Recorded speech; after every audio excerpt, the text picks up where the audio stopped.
Speaking of the moment that you just saw from the Joe Biden speech, that came from what I want to cover in this segment, which is the Bidenomics promotion speech. He delivered a speech just today or yesterday and is promoting the economic growth, the economic recovery that's happened while he's been president.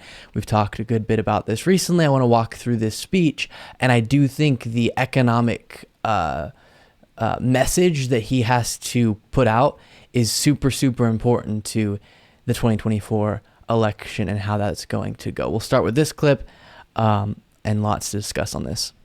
I knew we couldn't go back to the same failed policies when I ran.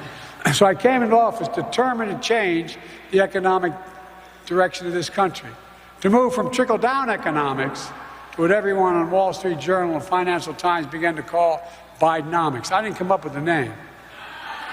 I really didn't. I now claim it, but they're the ones that used it first. I got asked by a press person this morning, getting on a helicopter in Washington, why, when I asked you about Bidenomics a long time ago, you said you didn't know what it was. I said, I didn't name it Bidenomics. I didn't realize the economists in the Wall Street Journal did. But I think it's a plan that I'm happy to call Bidenomics. And guess what? Bidenomics is working. When I took office, the pandemic was raging and our economy was reeling. Supply chains are broken, millions of people unemployed, hundreds of thousands of small businesses on the verge of closing after so many had already closed. Literally hundreds of thousands on the verge of closing. Today, the U.S. has the highest economic growth rate leading the world economies since the pandemic, the highest in the world. And that's something we've talked a good bit about recently because, and some of this I think you can blame on a good bit of it, possibly, the lack of skill from the Democratic Party at messaging, branding, communications. And Biden's a really good example of just, he doesn't message, except for exceptions like this, as aggressively and effectively to make his own case, because a lot of people are walking around while absolutely correctly understanding there to be real problems with our economy, of course, and that is something underlying we always need to address. In comparison to the economic recovery of other countries and historically and expectations, Biden has overseen a very historically significant, and again, in comparison to other comparable economies in the world of developed countries, the recovery from COVID has been unmatched, more effective, faster in this country. And some of that, not all of it, of course, presidents don't have complete and total authority over the economy, and often get too much credit and too much blame. Very, very often. But some of what Biden has done, the massive investments in different areas of our economy. One example, and a very impactful example, is the American Rescue Plan that is attributed to have caused and created millions of jobs. That is a real accomplishment as president when you've led on, and your party's led on investments that actually did have an impact. And then some of the job growth we've seen would have happened anyways, absolutely, a lot of it, but also possibly the reason why we're so much faster than the rest of the world could be in part because of the leadership of Joe Biden and the Democrats, and just more importantly, the demand side economic thinking that Democrats subscribe to more.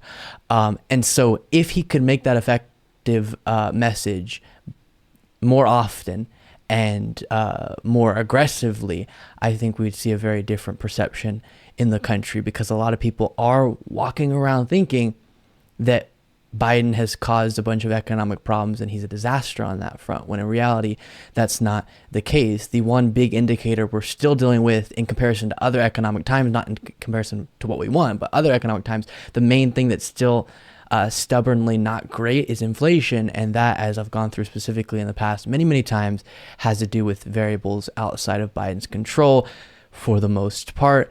Next moment from this speech, and this was in Chicago, by the way. Vision is a fundamental break from the economic theory that has failed America's middle class for decades now.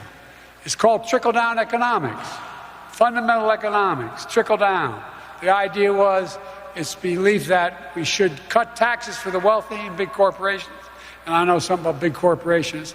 There's more corporations in Delaware incorporated than every other state in the union combined. I want them to do well, but I'm tired of waiting for the trickle down. It doesn't come very quickly. Not much trickle down at my dad's kitchen table growing up.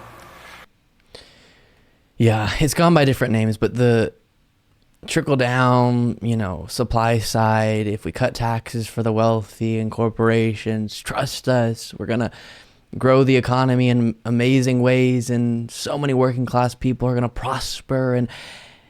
Or we could do what does have a historical and impressive record, a precedent, which is demand side spending that does benefit the working class directly and the entire economy. It touches all corners of the economy. When you do properly invest in the working class, you don't undertax the wealthy, and you do invest in programs that benefit so many people. It is the way to grow the economy in an equitable way. But still, we have to deal with, even though the record's there, the facts are there, this ideology that just serves to benefit the powerful and the wealthy of, they just give them as much money as possible. I promise, then eventually the working class will benefit effectively. And a great example of why we know in part this to be the case, what I'm outlining, is the record under Democrats versus Republicans in regard to the economy.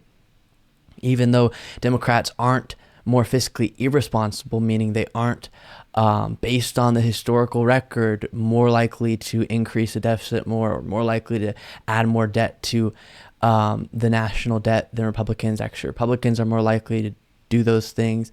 But with that in mind, over the last 100 years, Democrats have overseen, when they're in power, better economic growth and better economic metrics on all the metrics we use, essentially, to measure the economy. And so clearly even though a lot of Democrats have their flaws in their economic thinking and they aren't willing to make the proper investments, a more working class friendly demand side spending type ideology does better for the economy while not adding more to deficit and debt spending, even though Republicans try to brand themselves out of that.